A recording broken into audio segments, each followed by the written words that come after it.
Hello everyone, आज हम लोग बात करने वाले हैं फिजिक्स में chapter 1 introduction to physics question number 17। तो चलिए हम लोग देखते हैं। तो यहाँ पे देखिए कि क्वेश्चन नंबर 17 आपको बोला जा रहा है कि the frequency of vibration of a string depends on the length. Frequency है जो कि एक स्ट्रिंग का डिपेंड किस किस चीज़ पे करता है, तो length L between the notes and the tension F in the string and its mass per unit length M. तो guess the expression for its frequency from the dimensional analysis. तो यहाँ पे तो चलिए हम लोग देखते हैं कि 17 नंबर कैसे सॉल्व होगा। तो सबसे पहले तो आपको यहाँ पे दिया हुआ फ्रीक्वेंसी, दूसरा दिया हुआ लेंथ और तीसरा दिया हुआ आपका यहाँ पे टेंशन जो कि एफ है, और तीसरा मास पर यूनिट लेंथ। ये चारों का हम लोग देखिए कि डायमेंशनल एनालिसिस निकालते हैं। जैसे कि फ्रीक्वेंसी हो गया, तो फ्रीक्वेंसी का हम लोग जानते हैं कि t-1 होगा। 1/t का होता है आपका t-1। उसके बाद लेंथ का हम लोग जानते हैं कि l हो जाएगा। और देखिए फोर्स, यहाँ पे टेंशन है जो कि एक तरीके का फोर्स ही है, तो यहाँ पे हो जाएगा इसका फोर्स का हम लोग जानते हैं mlt-2। और उसके बाद हम लोग जानते हैं कि मास पर यूनिट लेंथ, तो यहाँ पर आपका मास हो गया और पर यूनिट लेंथ है तो l-1 ml-1। ये आपका चारों हो गया डायमेंशन फॉर्मूला। उसके बाद हम लोग देखते हैं कि यहाँ पर जैसे कि क्वेश्चन में बोला गया कि एफ है जो कि डिपेंड कर रहा है किस किस चीज़ पे, तो लेंथ पर मल्टीप्लाई बाय एफ फोर्स पर, और तीसरा एम जो कि हम लिख सकते हैं पावर में ए बी एंड सी। इतना तक आपको समझ में आ रहा होगा कि यहाँ पे डायमेंशन का फॉर्मूला निकालना है, तो यहाँ पर लिख सकते हैं।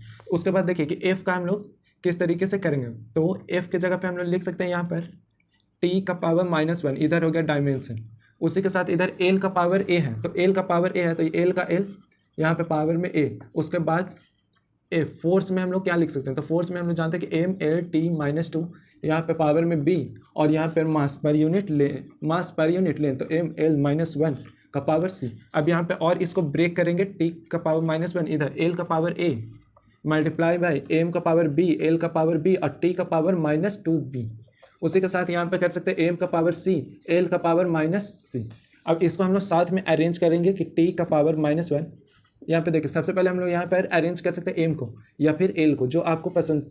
एल का पावर ए, यहाँ पे एल का पावर बी और एल का पावर -c। यहाँ पर लिख सकते हैं ए प्लस बी और यहाँ पर -c, ये हो गया एल। उसके बाद हम लोग एम का देख सकते हैं बी और सी, तो बी प्लस सी और उसी के साथ टी, तो टी यहाँ पे सिंगल है तो यहाँ पे -2b कर सकते हैं। अब ये तीनों को हम लोग को देखना है कि ये कैसे होगा। तो सबसे ईजी यहाँ पे टी का पावर -2b और इधर टी का पावर -1, तो यहाँ पर हम लोग लिख सकते हैं -2b इक्वल्स टू -1। और फिर यहाँ पे देखिए b इक्वल्स टू, देखिए माइनस से माइनस कैंसिल हो जाएगा, तो b इक्वल्स टू 1/2। यहाँ पे आपका b का वैल्यू आ गया। उसी के साथ यहाँ पर फिर m equal b plus C equals to 0।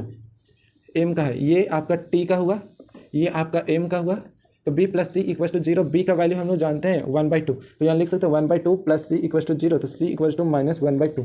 यह हो गया आपका m का।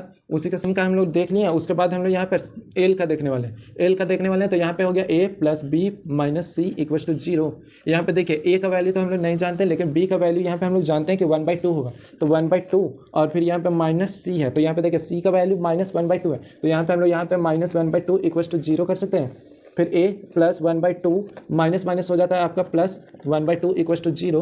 a प्लस देखिए 2 और 2 को ऐड करेंगे तो हाफ है, तो यहाँ पे 1 हो जाएगा इक्वल्स टू 0, तो a इक्वल्स टू -1 हो जाएगा। यहाँ तक आपको पता चलेगा कि b का वैल्यू क्या है, c का वैल्यू क्या है, a का वैल्यू क्या है। उसके बाद यहाँ पे हम लोग देखेंगे कि आपको यहाँ पे वैल्यू पुट इन करना है। f is directly proportional to l a है, a का वैल्यू -1, b का f b है, तो b का वैल्यू हम लोग जानते हैं 1/2 और c का वैल्यू m और c का वैल्यू हम लोग जानते हैं -1/2। तो इसको क्या हम लोग इस तरीके से लिख सकते हैं, f इज इन्वर्सली तो l-1 और यहाँ पर हो जाएगा √f/m, ये हो सकता है। और अगर इसी को हम लोग लिख सकते हैं इस तरीके से, तो k यहाँ पे कांस्टेंट है और k l ऐसे भी लिख सकते हैं, k 1/l और √f/m, तो इस तरीके से भी आपका आंसर हो सकता है।